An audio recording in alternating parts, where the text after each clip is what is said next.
I'll let everyone kind of get situated, and then we can get started. I appreciate everyone for being here this evening. I know the conversation topic isn't maybe the most exciting, but we appreciate you being here nonetheless. My name is Anna Piper. I am the program manager of Franklin County Safe Communities over with Columbus Public Health. Just to get started, I'll just run over our agenda for the day, and then we can kind of talk about meeting expectations, and then I'll jump right in.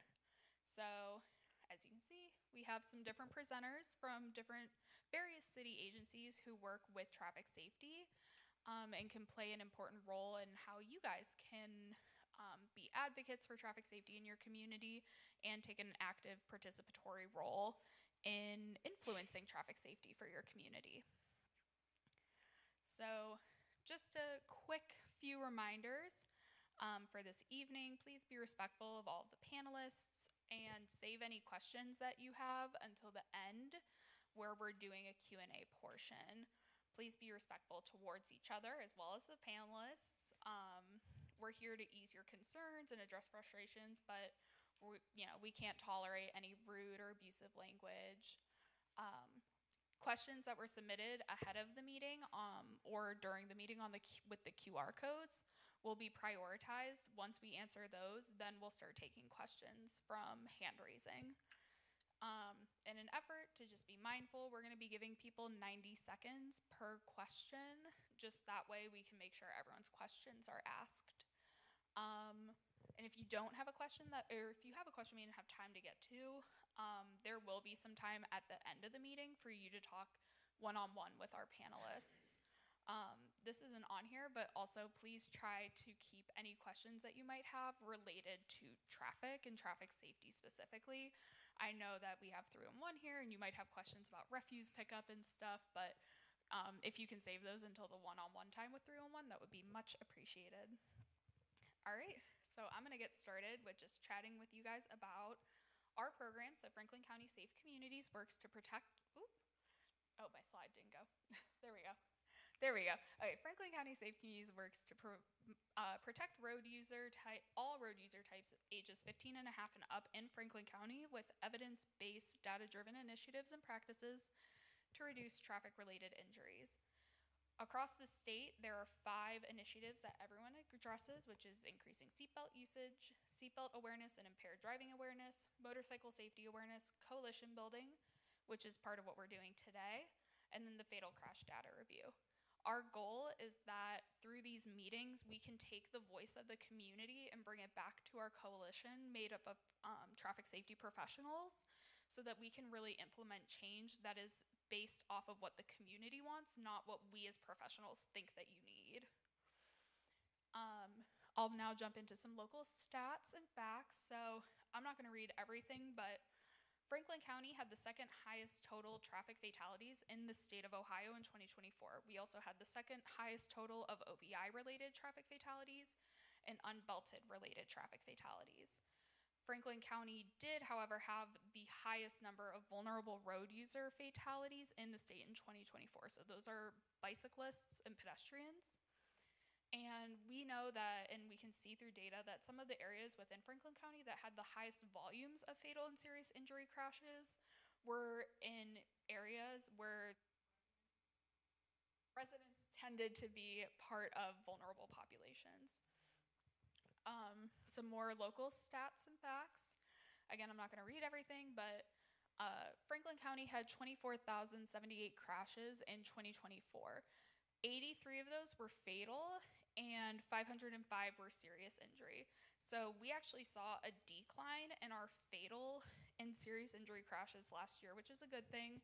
However, we did see an uptick in other crash types. We had 787 bike and pedestrian crashes, 23 of which ended in a fatality, unfortunately. Those were 3 bike-related fatalities and 20 pedestrian-related fatalities. And we had 335 motorcycle-related crashes, 16 of which were fatal. And then moving along, as you can see, we had a few thousand teen-related crashes. Thankfully, that number of fatalities was pretty low. We also had over 6,000 mature adult-related crashes. So these are older adults. We had 21 fatalities, unfortunately, from those crashes. So OVI-related fatalities actually accounted for 59% of all of the fatal crashes in Franklin County last year. So that's one of our biggest ones. Unbelted fatalities, you can see, are also pretty high up there. Our top crash routes in the county are I-270, US 40, which is East and West Broad, and then I-71. The most common day is Friday, most common month is October, most common time is 5 to 6 p.m., so around supper time.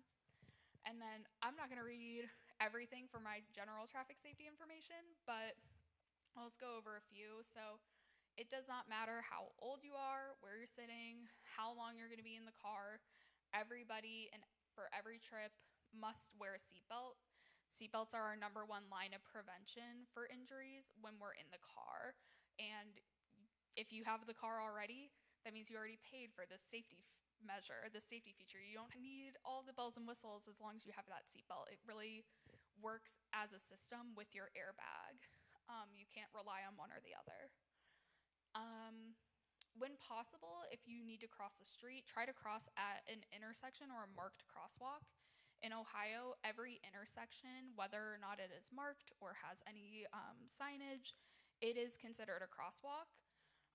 At nighttime, if you're crossing, try to cross in well-lit crosswalks or intersections. If you can't find one, just try really hard to go somewhere that is very well lit and wait for a large gap in traffic. Try to account for how many lanes you need to cross. If it seems like a car is only a few seconds away and you have to cross 5 lanes, that is not the time to start walking. Anytime you're on a helmet or on a bike, on a motorcycle, wear a helmet. If you're walking, biking, rolling in the dark, try to wear light colors, bring reflective gear, maybe have a light, something to make sure that you're very visible.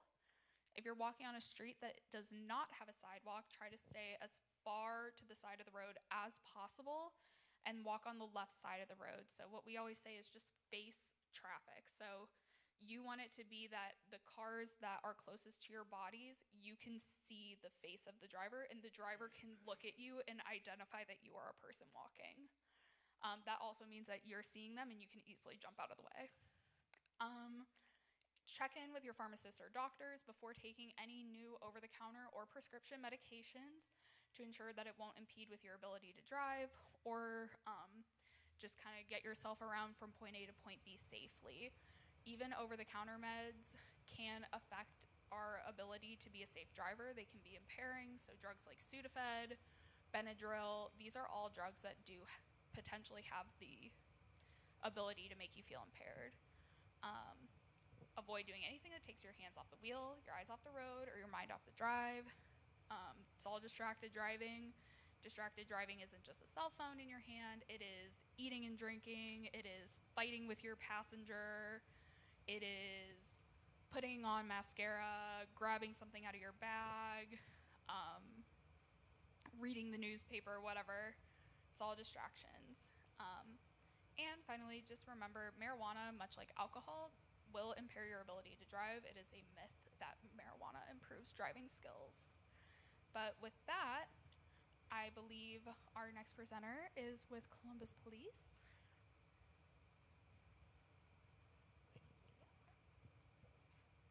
Good evening. I'm actually Officer Hicks. I'm the community liaison officer for 5 Precinct, and what that consists of everything south of Hudson and everything north of Fifth Avenue. So tonight, I guess I was supposed to speak on like a lot of common traffic agitations in this area. As you well know, Columbus Police does not have a traffic quota like some departments. So writing tickets is not like you have to write so many a month. So the data for writing tickets is not kept like other reports to determine which tickets are wrote here and there. Now, it shows tickets wrote, but it doesn't show what they were wrote for. So I had to reach out to officers in the area to see what are they commonly writing tickets for. And most of the tickets that they do write comes from no driver's license, under suspension. And the sad thing about that is a lot of people don't realize that if you get one driving under suspension, you can go to court and file to try to get work driving privileges. And because a lot of people don't know that, they end up getting repeat violations. And now once you get 2 and 3 suspension, work driving privileges is out the door. So, and then it takes a lot to try to get your license back after you get that many suspensions piled up. But if you know anybody that's driving without a license that has 1 suspension, please let them know that they can go appeal with the courts to get driving privileges for work. Not pleasure, but for work. So again, that's what most of those tickets in this area is driving with no license. And then when you talk about traffic safety efforts in this area, most of the traffic safety around the city, they've been putting in, as you know, roundabouts. Those roundabouts, some people like them, some people hate them. I'm not really a fan of them, but some people do like them, So they go around, they determine what areas can get them. I'm not sure if this area is going to get any, but they are looking around at all. I know some places do have them, but they're looking around, and I'm not sure if they're going to get them based on size and volume. But we do also have things like where there are places where they request a traffic light. Well, people don't realize that when I talk with traffic engineering, to get a traffic light somewhere, it goes by the amount of volume that goes through that area. It's not just, hey, we had a few wrecks here, we need a traffic light. So they come out, they monitor, they put one of those little boxes down, and every time a car goes across that box, it clicks to let you know how much traffic is going through there. We was having a major problem with Woodward and Brittenell because of all the accidents that was happening in that intersection. It used to have a traffic light there, but then the traffic light was taken out. Now the residents want that traffic light back, but again, it goes by the volume of traffic that goes through there. So traffic engineering comes out and they put oversized stop signs up, flashing lights around the stop sign. But from what I'm being told, that seems to still not help. They really want a traffic light, but again, if they don't have enough volume to go through there, then they can have 2 wrecks, 3 wrecks, they're not gonna put a traffic light up. And the thing with the accidents, a lot of people say, well, it was 4 or 5 accidents, but reporting doesn't show that. If it's not reported, it's like it didn't happen. And then now the city does not respond to non-injury accidents. If it's just a regular wreck with no injury, both parties have to exchange information. Sometimes one party or the other will file a report, sometimes they will not. And if they don't file it, there's no record of it because I know sometimes at some of my meetings when I give stats on accidents, they say, well, we had more accidents than that in that intersection. If it wasn't an injury accident, more than likely it wasn't filed, we have no way of knowing. The other targeted enforcement, what they try to do in the area, the motorcycle unit do a lot of traffic enforcement. They try to do enforcement around schools. If there's a lot of speeders going through your school, they would come and try to set up on that school during school hours to write tickets. I myself, I'm a community liaison officer. I do not run laser. I don't run radar. I don't set up and write speeding tickets. That's not my job. That's not what I do as a community liaison officer. But I refer it to the people that do those things, which the motorcycle unit is one of those. But the only way they're going to come out to that school, if someone's complaining that, hey, 3 or 4 times a day we got speeders going through the school zone while children are crossing, while children are getting on the bus, and if they don't call and report that, that information does not get to the motorcycle unit, so they go to the school where they're getting those calls from. So if you're in an area where your school is having problems with a lot of speeders during the time when the children are going to class, someone have to call, report that to 311, or either if you even let me know, that, hey, we're getting a lot of speeders going through the school zone, then I can refer that to the motorcycle unit and try to get them to come up and set up so they can start writing some tickets to hopefully stop that from happening. But that's pretty much the gist of some of the traffic enforcement for 5 Precinct. Is again, the motorcycle unit is the best option for speeding and things like that. But someone have to make that call and make that complaint in order to get them to come out for that. And then you do have some speeding through the precinct as well, and a few of them do get tickets. But again, from what I was told, most of the tickets are the ones that don't have driver's license, and that's pretty much the efforts that's going on right now. Now, the one good thing about the motorcycle unit, they have been very short, but they're now starting back to fill some of those spots. So they should start having more motorcycle units on the road, which means they can spread out a little more around.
Hello, my name is Cinta. This is Rozier. We're from 311.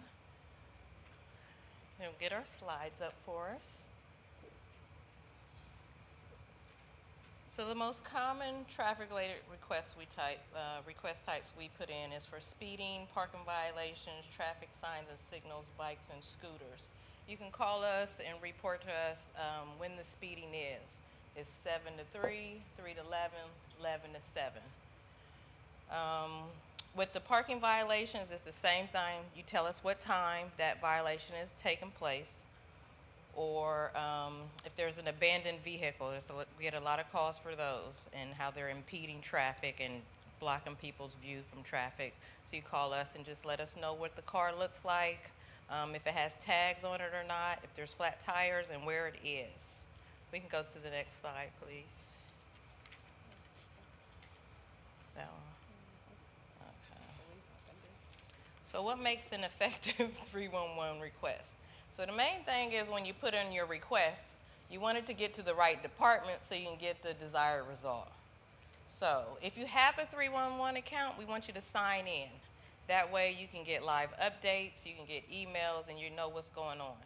But if you don't want to report your contact information, before you sign in, at the bottom it says create anonymously. Now that will have no contact information. It'll have Columbus, Ohio as the contact. But you have to record that case number or you cannot get any updates. We will not give you any information if you don't have that case number. So please make sure you take that down. Okay, choosing the request type. You want to make sure you choose the right request. It is important to select the right one to not delay servicing. And if you're unsure about anything, about the situation, where it's at, just call us at 311. We'll help you, we'll research, we'll figure it out together. Confirm the service address. Great, drop that pen. Make sure you know where everything is taking place so we can make sure we have somebody in the correct spot. We can get a request to law enforcement, make sure the officer's in the right place where these people are speeding or parking on the grass or somewhere they're not supposed to. Your description. Try to be as descriptive as possible. Give us landmarks. Let us know exactly what's going on. It may sound silly, but just make it as simple as possible. It's a red car, no tires, front end's missing.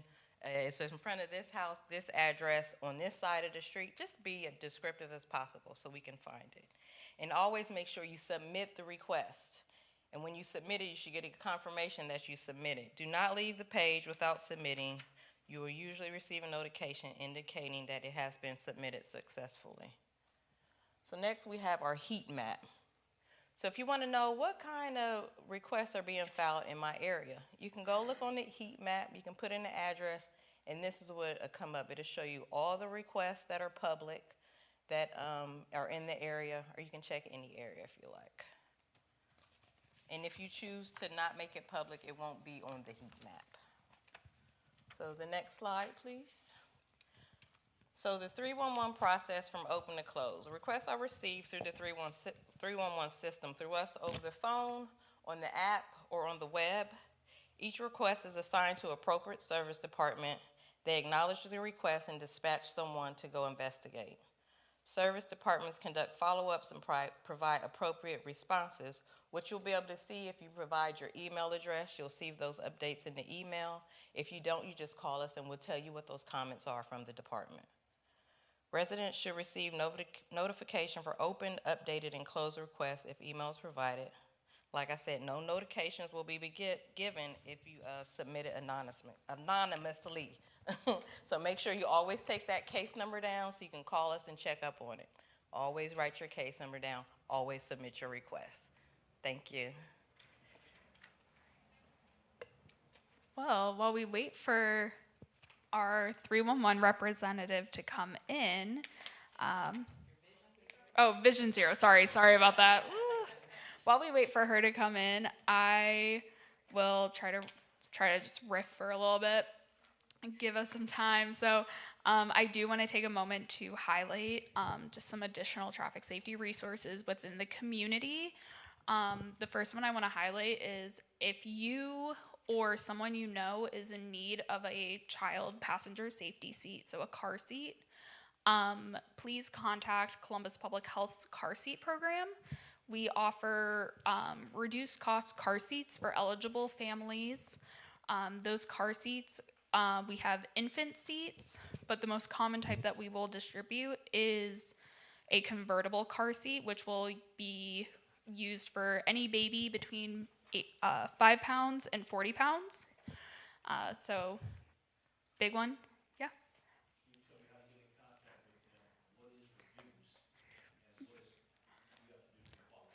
Yeah, so you can get in contact with them. Columbus Public Health's website has a link to the car seat program, and then you can just fill out the form online. There is also a phone number for the Columbus Public Health car seat program. Unfortunately, I don't know it right off the top of my head, but if you call the Columbus Public Health main line, they will direct you to the car seat program. Eligible families are anyone who is eligible for SNAP, WIC, Medicaid, and the reduced cost for the convertible seat, which I believe I said 40 pounds and it might be 60, but that is $40. We have the infant seat, which I think the infant seat and the booster seats are a little bit less. However, I know the prices have recently changed, and I'm not sure what the prices, they had to go up a little bit, but $40 is the most I think you'll ever have to pay.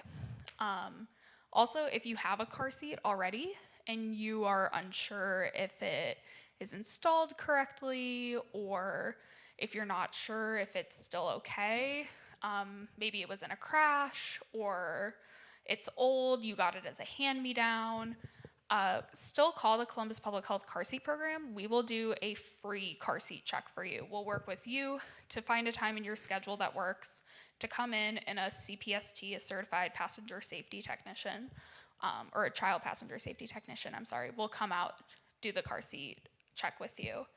We also at Columbus Public Health, for our older adult drivers, offer free car fit appointments. We have one-on-one appointments, so CarFit is a program that is designed to just make sure that you and your vehicle are fitting safely together for comfort and safety, so that we can really keep you doing independent transportation as long as possible. CarFit is not designed to tell you that you need to stop driving. That is not what the purpose is.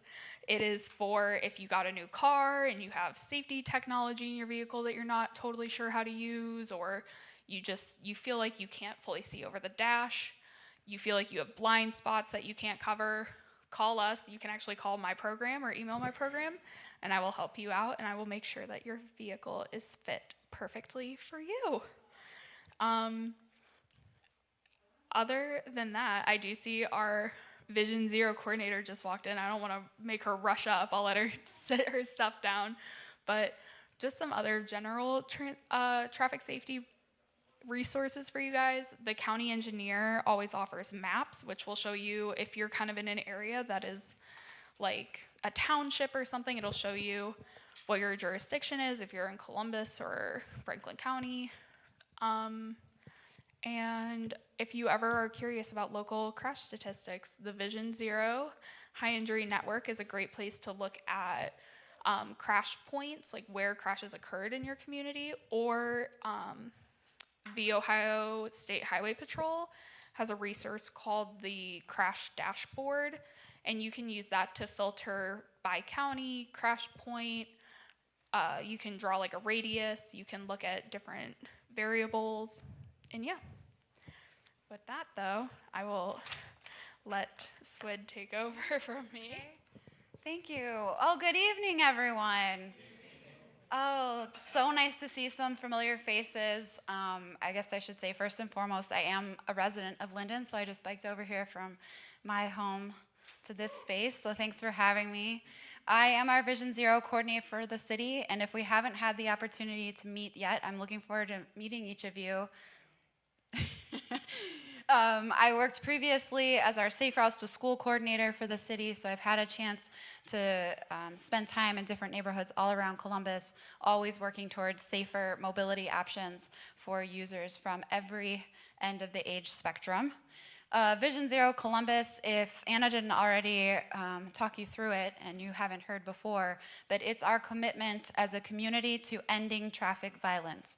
So a goal of 0 fatal and serious injury crashes on Columbus roadways by 2035.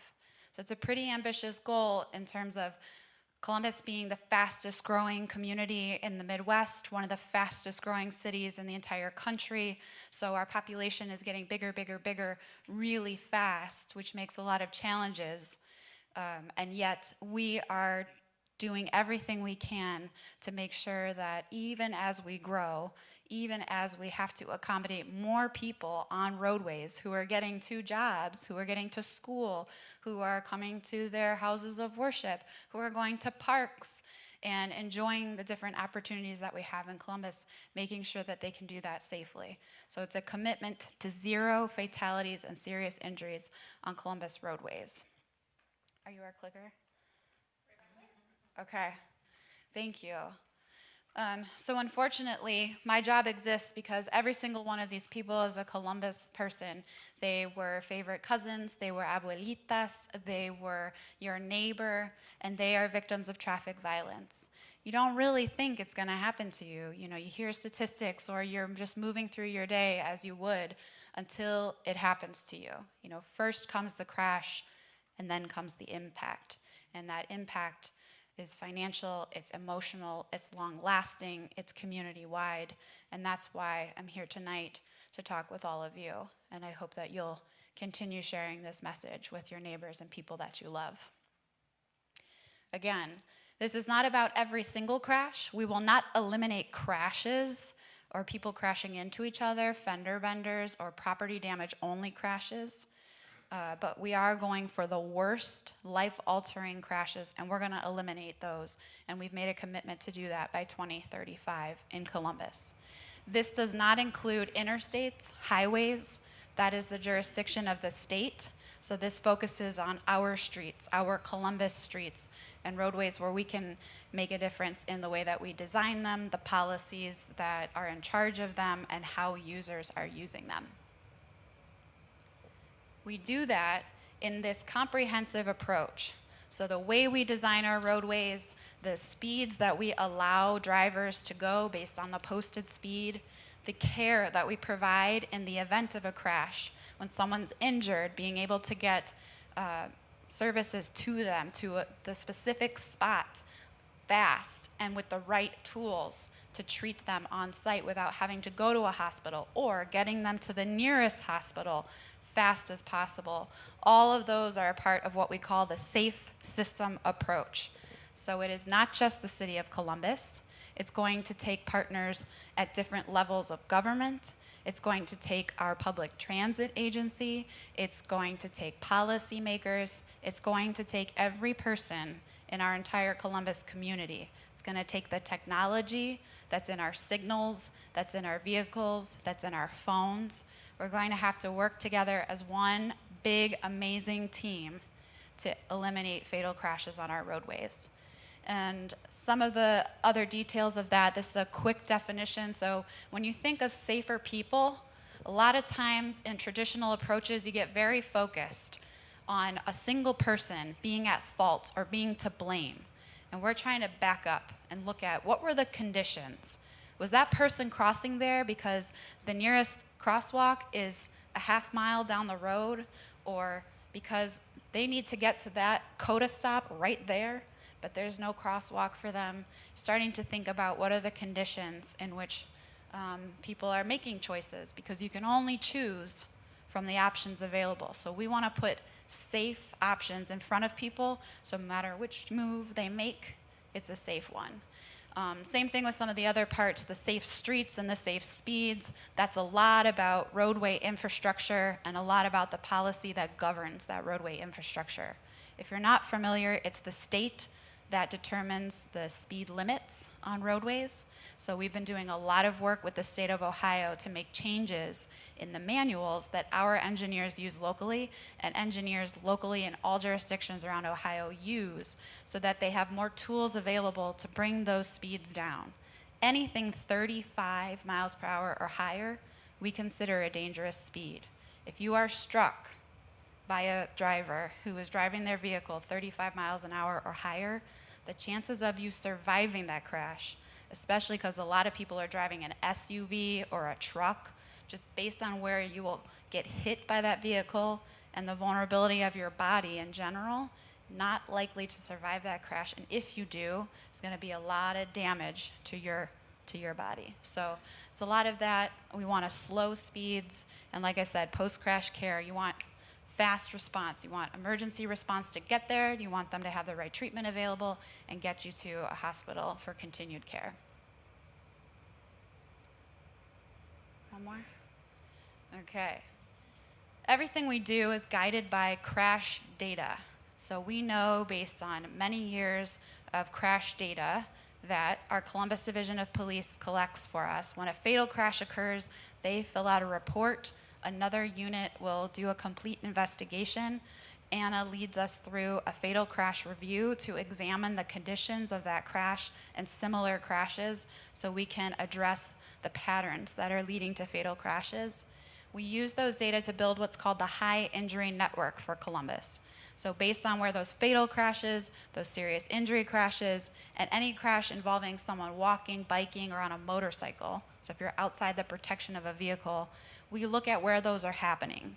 And we make lines on a map that shows us this network of these worst possible crashes. And we know that 52% of those crashes, so more than half of them, are happening on just 7% of our streets.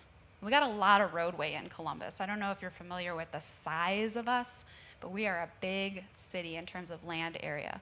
So more than half of the crashes that are killing people are happening on just 7% of all those lane miles. This map, I'm sorry, it's hard to see this far away from you on a big map, but this is what a crash map generally looks like. So this is just us in your Linden area here, and each of those dots are one of those serious crashes or the crashes that we're trying to eliminate. And if they were happening randomly, you'd expect a random pattern on there. But I think you can see a roadway that you're very familiar with and not surprised at all to see is basically a straight line formed by many, many dots. Cleveland Avenue is a terrifying roadway with a lot of crashes happening every day.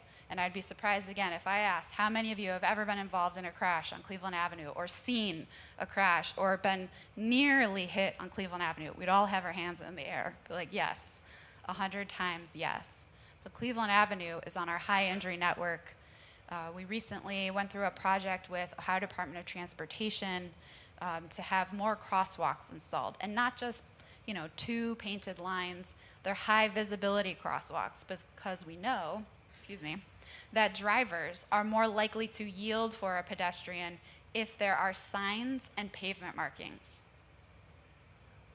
Now, that's not saying, again, we accept that humans make mistakes, and not every driver in Columbus is a fabulous driver, a perfect driver, and the speed on Cleveland Avenue is still unacceptable. But those are some of the strategies that, in between the time, now and rebuilding an entirely new Cleveland Avenue, those are some of the strategies that we have available. I want us to too, understand again this idea of the safe system approach, and we try to shift people away from that individual blame of a driver who's driving too fast and something happens. Not to erase accountability, but again to examine conditions. So this is meant to show you it's the tip of the iceberg. What you're seeing out there on the roadways, those are symptoms of a disease. And we at Vision Zero, in eliminating fatal crashes, we're aiming to treat the disease. If you have a sinus infection and you've got, a sneeze, a cough, you might take some medicine for the sneeze or the cough. You might buy Kleenex, but we're really trying to get you the antibiotic to treat that infection, right? We're not just trying to Band-Aid things, but there are strategies at different levels, immediate things we can do, intermediate, and then the longer term things a lot of times are bigger roadway projects. But It relates again to the policies, sometimes beyond our control. So how those speed limits are set is a really important one, and we will not let up on that. The state needs to continue to make changes. I hope you'll continue to advocate to your electeds that posted speed limits need to change. The process for setting those speed limits needs to change so that we see less of that behavioral issue on our roadways. I think I have one more slide. Speaking of treating the disease, again, I apologize, these are pictures that are hard to see from far away, but this top photo is pointing out with those little red text boxes all the different things that we would consider those risk factors. Those big, wide open lanes. You know, there's nothing showing you like you got to go slow because anything's encroaching on the roadway. There's no place for pedestrians to cross. So this person is just walking across in the middle of the roadway. They're having to jump over a median to get there. There's no traffic signals, so there's no place for a controlled stop by motorists for then a pedestrian to cross or bike riders. There's no separated space for people on bikes or the bus to come through. There's no lighting.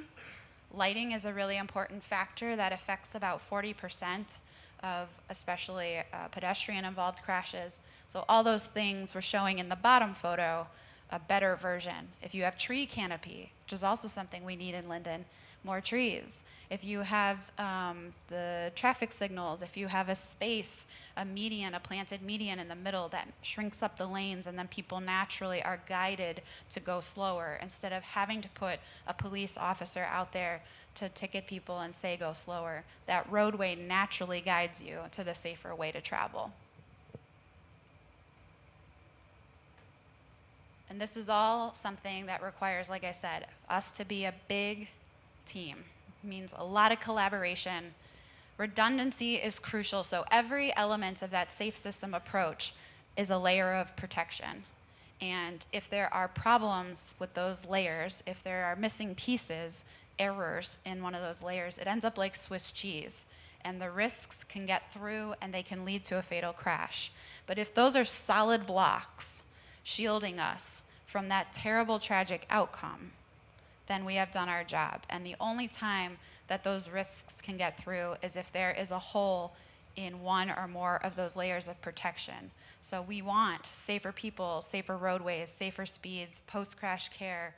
You want safer vehicles. You want all those layers of protection on each of those roadways to be fully intact to defend you against that fatal or serious outcome. One big thing that can start with you right now, today, without any further action or having to write a letter, is changing the way that you think about these fatal crashes. They are not accidents. They are not happening randomly. They are not geographically random. The people who are impacted, it is not random. We do not call them accidents because there are a lot of choices, starting from, like I say, the policy and the roadway design that leads to that serious outcome. And every thought you think changes your brain. So I want you to think about these very intentionally as fatal crashes. And when you see something on the roadway or when you're talking about something that happened in traffic this morning, make sure you're talking about it with that language in mind so that you don't compromise what is somebody's worst day of their life in talking about it. Thank you all very much for your attention tonight. I look forward to more conversation with you. And I give it back to Anna.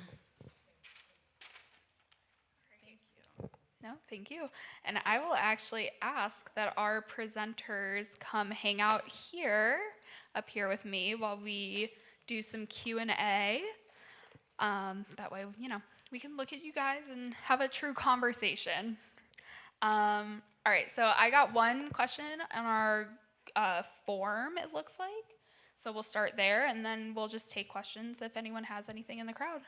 So the first question I have is, are the current crosswalk, crossing lights, and walk working? And if not, what alternative safety methods are available? I think this would be Vision Zero. Okay. I'm going to interpret that question unless the asker is here. Okay. You're talking about like as a strategy. I'm talking about what you were just talking about. Okay. Linden Avenue and installing crosswalks with lighting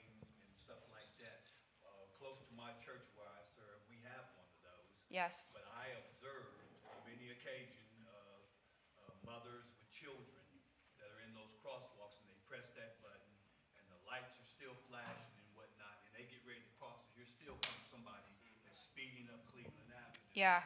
So I'm asking, is there any studies being done as to whether these things are being effective? And if not, are there any alternative methods that we can put into place to try to slow Yes. So let me pull all of that apart. I really appreciate that question. So thanks for bringing something like that to us. Yes.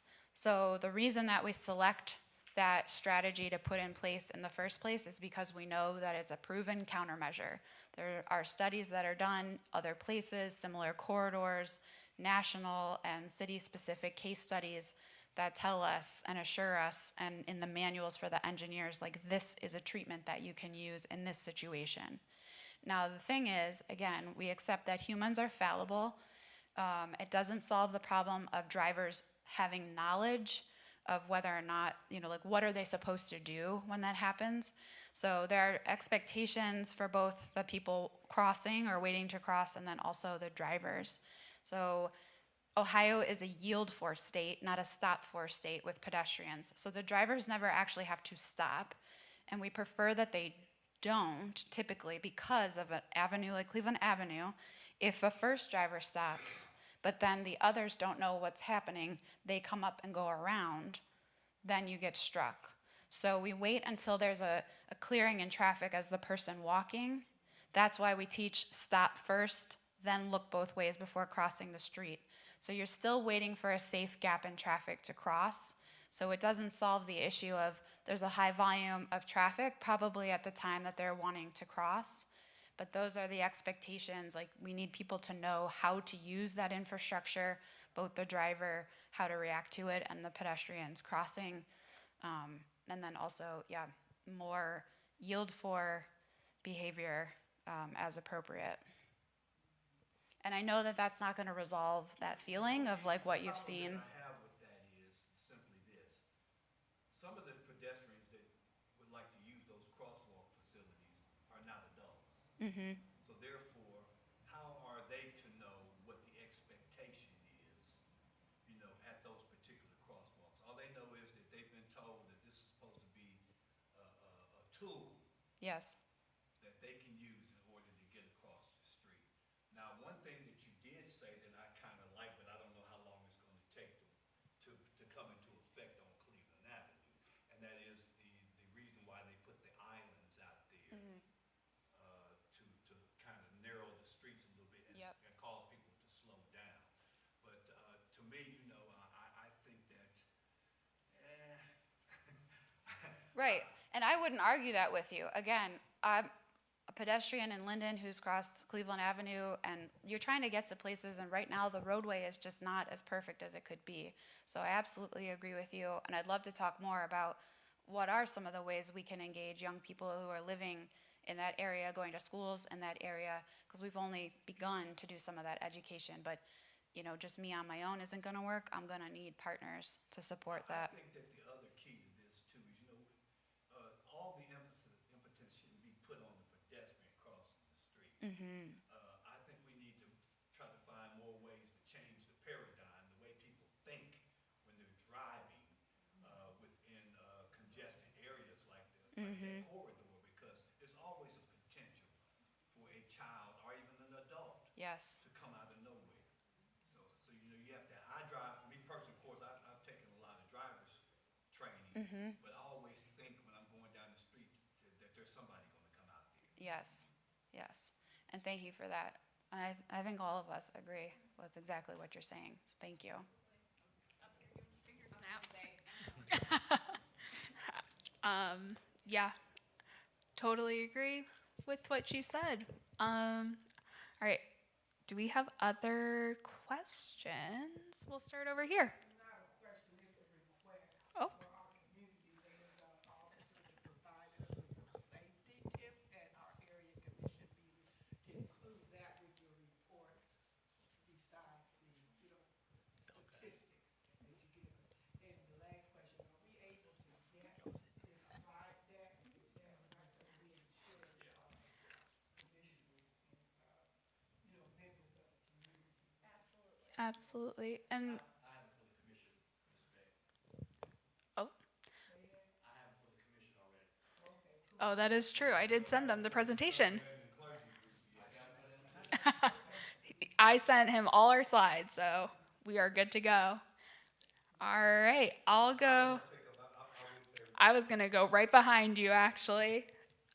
What do we have? Oh, it was just a simple question. So I know in Northern Lights, around the McDonald's and whatnot, I see the beginnings of the cement median beams. I just want to know, is it going to be the entire Cleveland Avenue, or is it just certain sections that we're going to see those? That's it. Great question. So I don't know the exact answer, but I do have my laptop to look up the project specs. And if the project fact sheet is available, I can pull that up for you right away.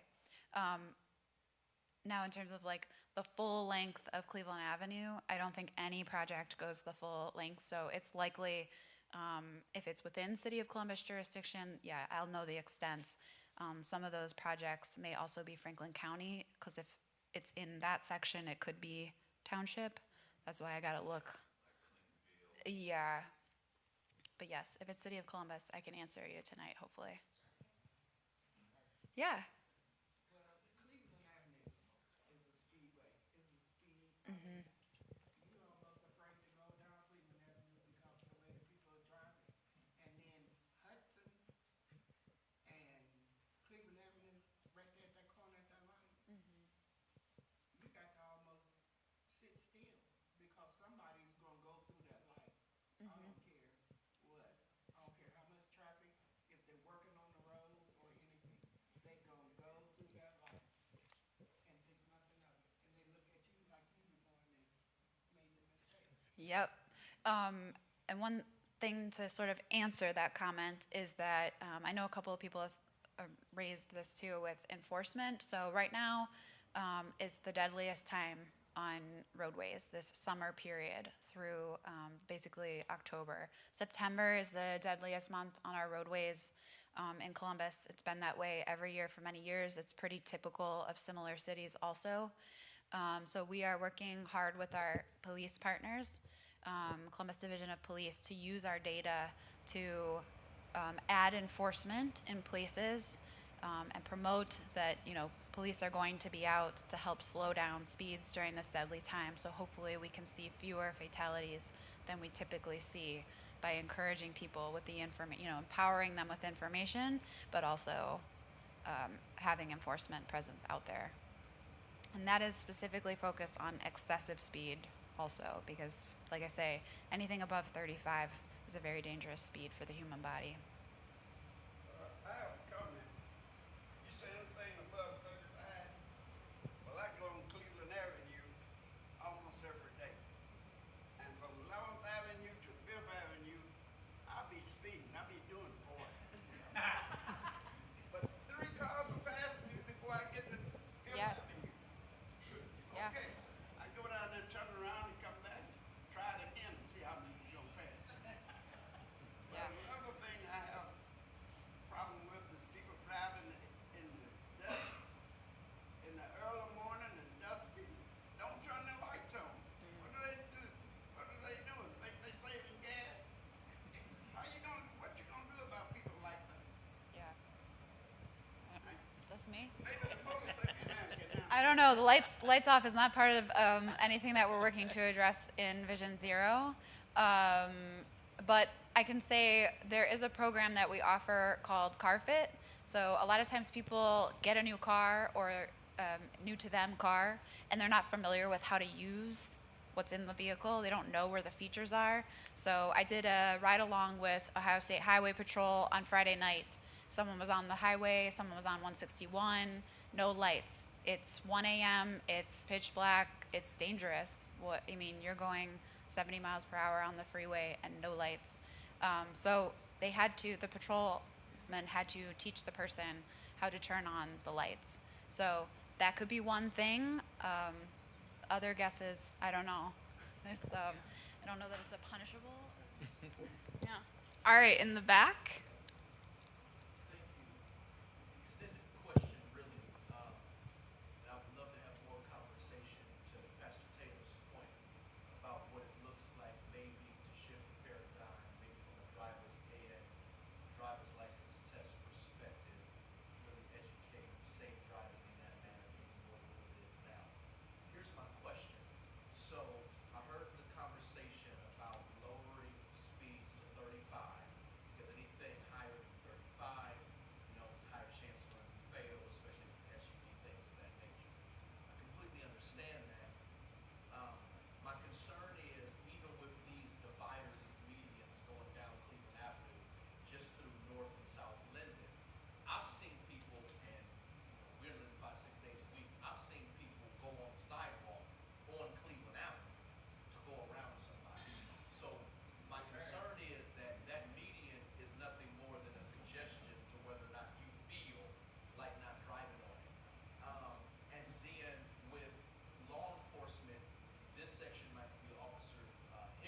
That's okay. Before I pass it along, I will add the quick little piece that I can, which is you're right. Like, we have a lot of really big and bold ideas on how we can get to zero fatalities and serious injuries in our community, but we do need everyone on board. And so, like you were saying, drivers will go up on the sidewalk to pass cars, report it to 311.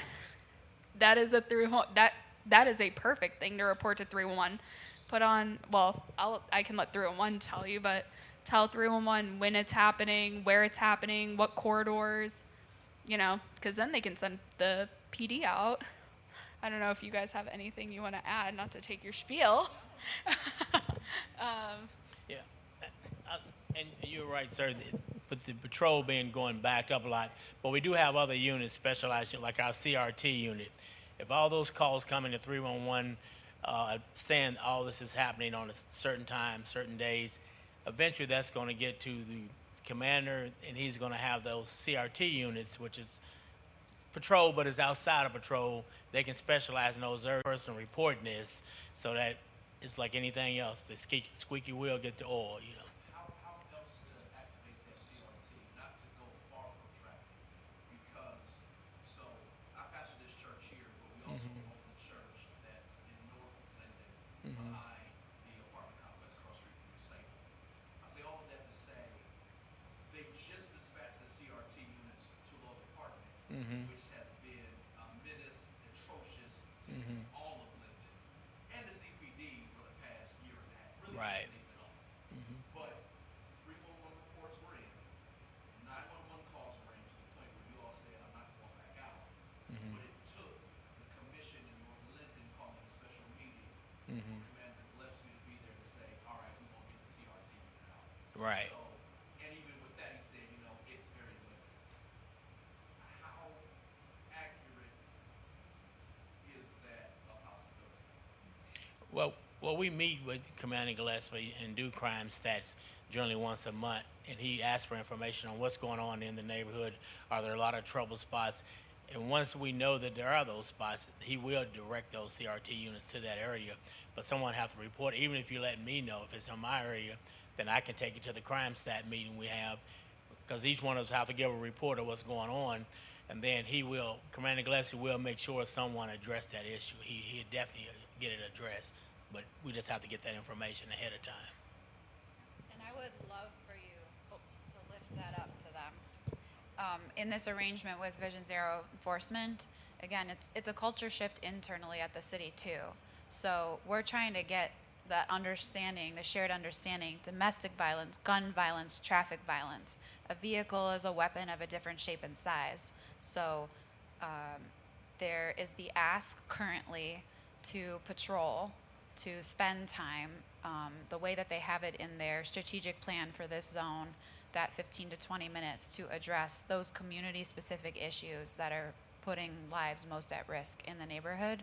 So any support you can add, other than SWID, meeting with the director of public safety, meeting with the chief, and asking, like, can you, because patrol can only do what patrol can do, and if it's only coming from internal without the external community support, it doesn't have the same oomph. So anything that neighbors can do to uplift that, to say we care too, is really helpful, really meaningful.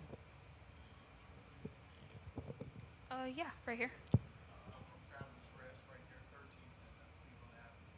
And a lot of this sounds really good, but I think you're putting a lot on the citizens to give you the data.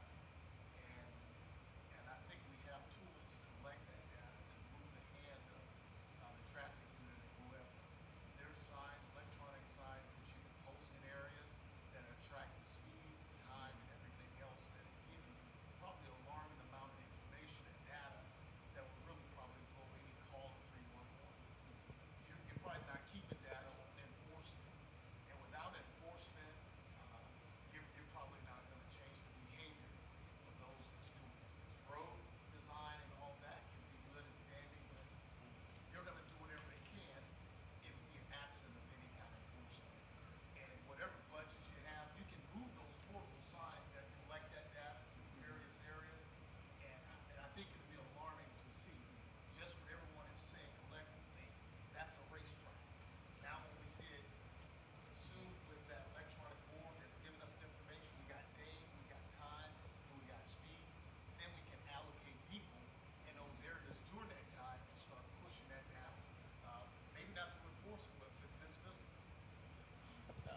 Yeah, you're exactly right. But believe it or not, though, those machines you're talking about, it's not a whole lot of them out there. The city, because every time someone requests me for one of them, and I reach out to that department, they're already somewhere else. But so it's like a long list waiting for them. But you are right; those machines do come in handy.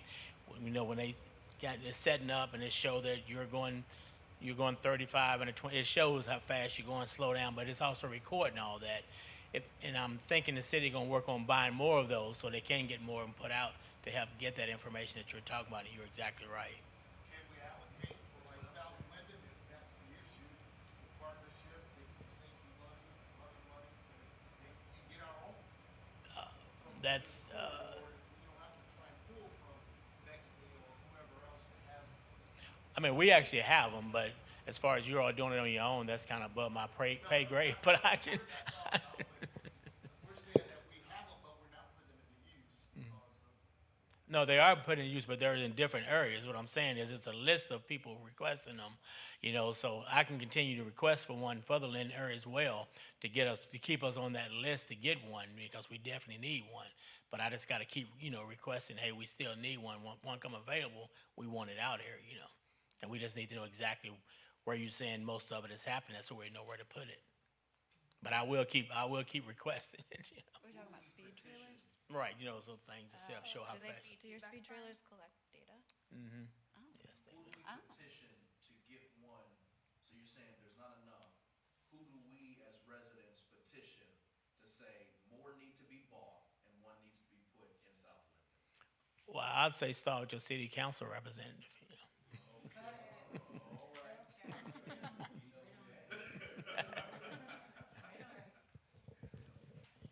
All right back here.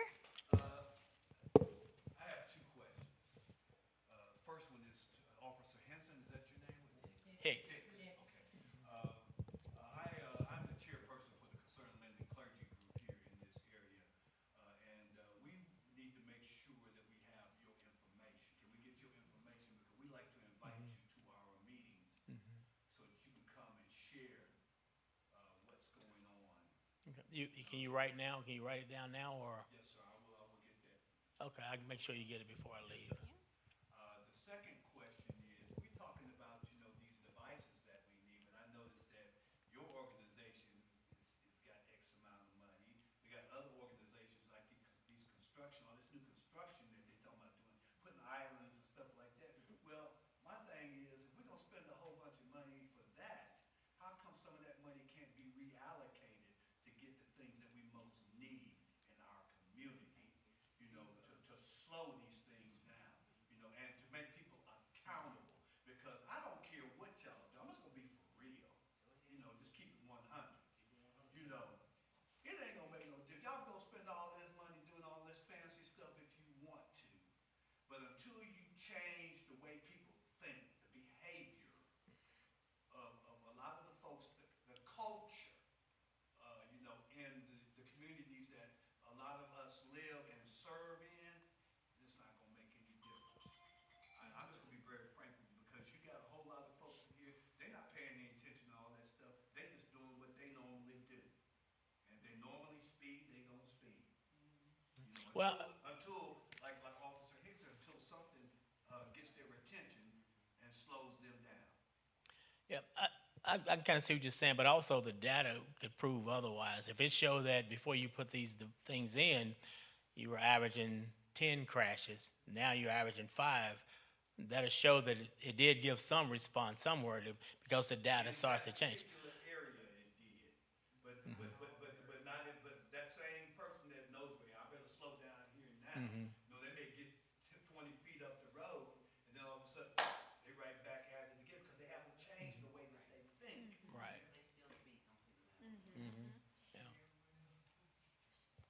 I mean, I don't know how much to add to that because, you're not wrong. And we know enough about who's dying in the crashes and about the characteristics of the crash to know the things that contribute.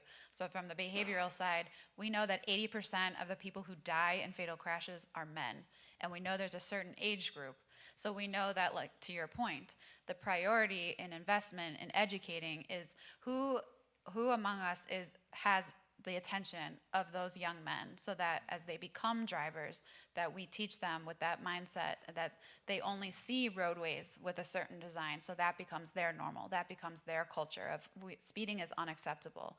Like I said, domestic violence, gun violence, traffic violence, none of that should be acceptable. Speeding 45 and a 35 should not be what we just feel is comfortable, normal, doing that.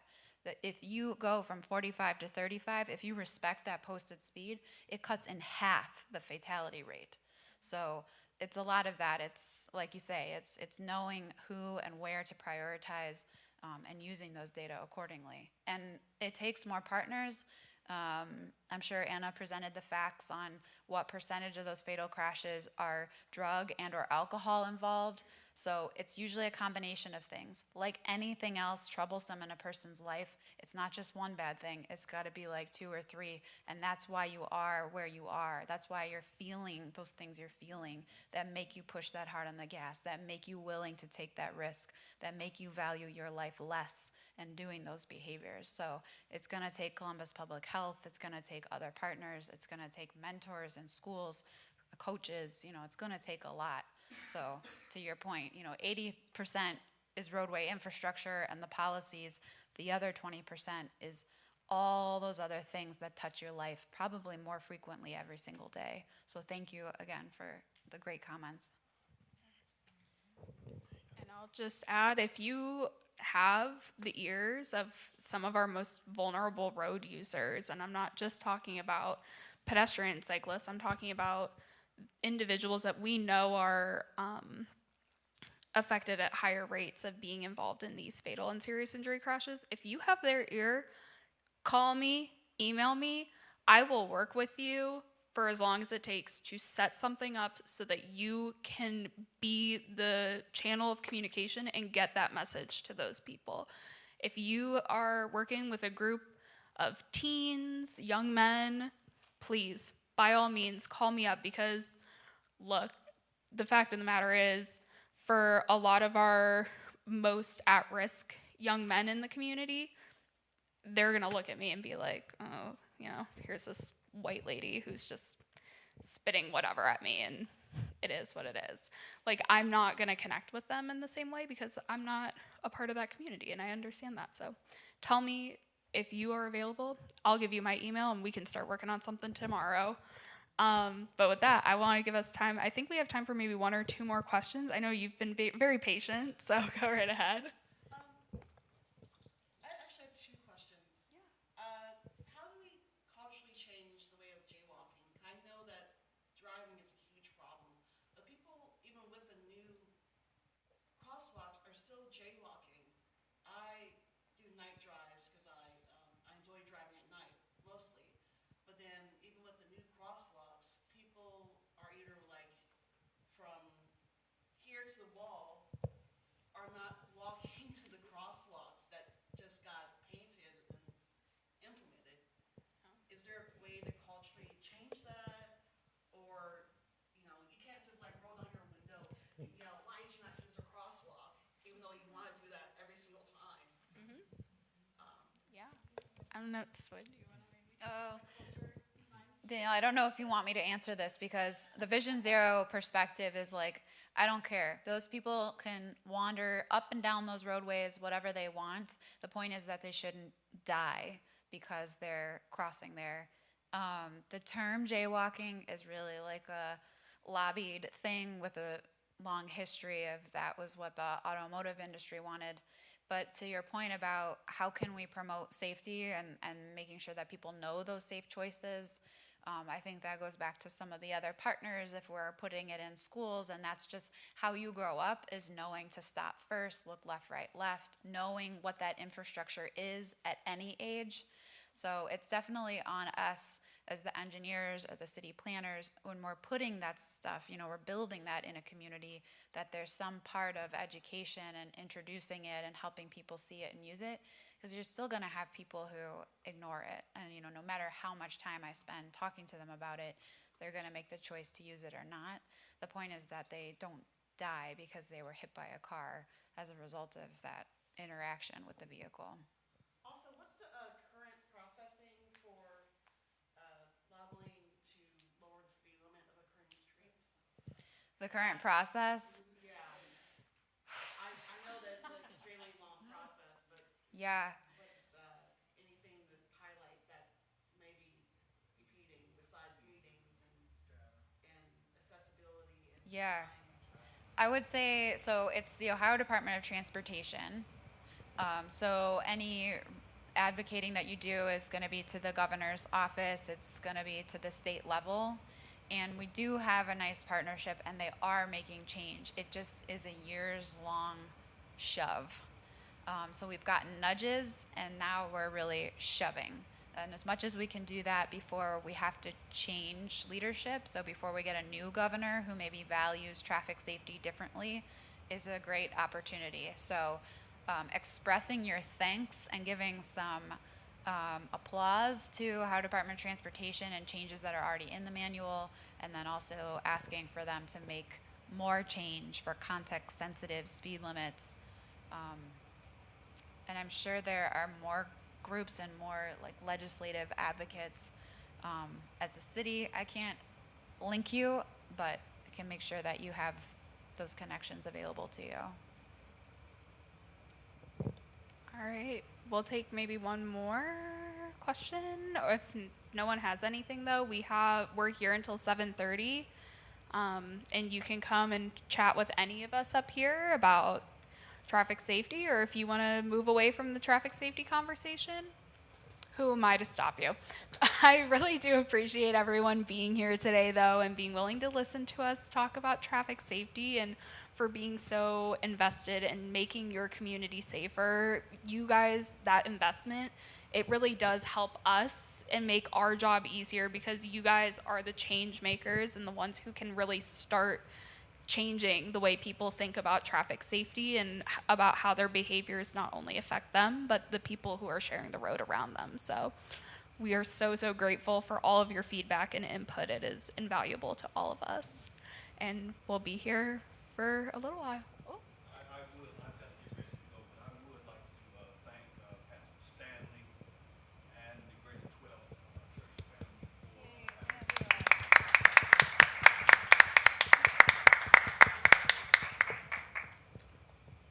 Yes, we are very, very grateful for you guys letting us kind of come in and take over for the evening. It's a huge, huge, huge help.